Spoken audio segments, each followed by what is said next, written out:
जय श्री जगन्नाथ राधे कृष्णा आशा कर समस्त भले थे मु विजयलक्ष्मी सेठी वेलकम कर मोर थार्ड मिनी ब्लॉग को देखो आम के मेघ माने आम से झरकार देती लुहा चादराटा पूरा उड़े धरी पड़ू मो हाथ में धरिकी अच्छी तो बंधाई लुहा तार फिर भी उड़े धरिकी पड़ोची आवाज आपण मैंने जानीपे जे एक्चुअली केते जोरे पवन हो बहुत जोरे पवन हो बहुत वर्षा भी है ठीक यही समय वर्षा टी छाड़ी यही समय आसला आम घर गोटे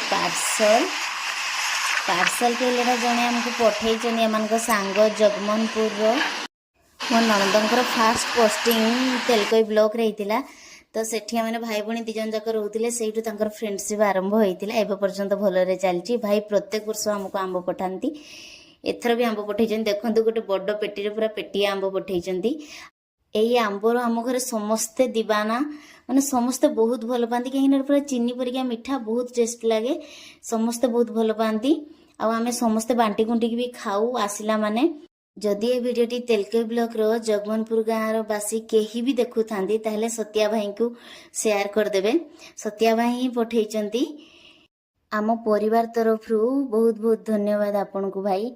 एते सारा आंब देखी मुझे लोभ संभाली रही पारे देखी गुड़ा गुड़ा गुड़ा पाची सेगुड़ा सब धरिकी आसिक धोई धाई देली पूरा परिष्कार की काटिदेली मोर यहाँ प्रथम ए वर्ष प्रथम आंब खिया कहीं झील छोट होती आम आंब खाऊने गोटे वर्ष पर्यंत कि लोभ संभाली काटिकुटी देकी पखाल कंसाए धरिकी पलि आसली आउ रेसुण लंका को पाग करदेली टिके आलू भजा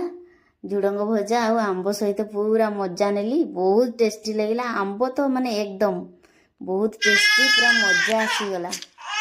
मुठाए पखाल भात को आलू झुडंग को पागरे टिके दपेकी कि मजा आसीगला पूरा देखो केमी दपौछ ता सांग को मीठा मीठा आंब टिकी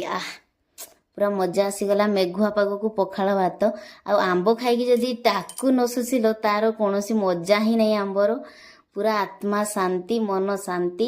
आपण मैंने भिडियोटी कौ जगार देखुं कमेंट मध्यम निहाती जनइबे मु देखिकी बहुत खुशी हेबी पढ़ी रिप्लाई देवी ठीक खाई सारा पार्सलटा आसीगला पार्सल को रिसीव कली तापर देखो पुणी मेघ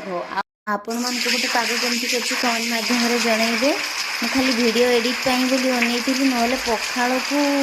जो मेघ आउ ऑप्शन किसी नहीं मत बहुत निद लगे आखि पूरा चलीगला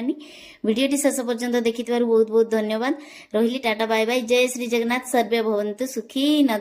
समस्ते भलरे था देखा आउ एक नुआ ब्लॉग रे।